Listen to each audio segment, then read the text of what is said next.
Well, there it is.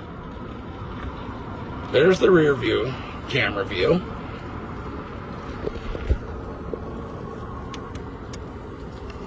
There's a side-by-side with front and rear.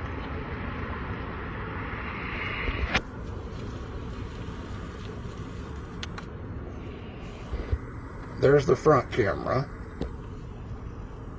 And it is recording, continuously records. I just ran the wire up through there, using the suction mount right now on the window.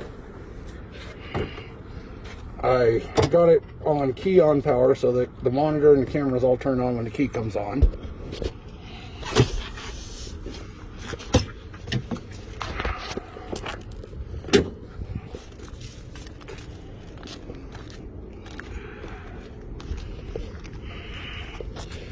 There's where the rear camera is mounted.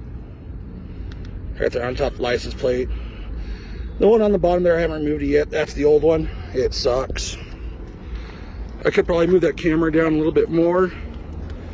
I'm probably 2 foot from the back of the machine to that line.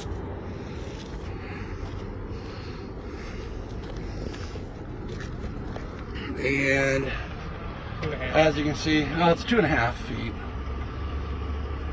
As you can see where the park lines are. So I can probably angle that down a little more. The front camera is mounted right up under here by the winch. Now that there, I used HaloView's license plate bracket, and it was just the right width to where I didn't have to drill no holes or nothing. I just had to apply a couple stainless steel screws and it was good to go. So I'm going to get some driving video with it and going to get some nighttime driving also with it.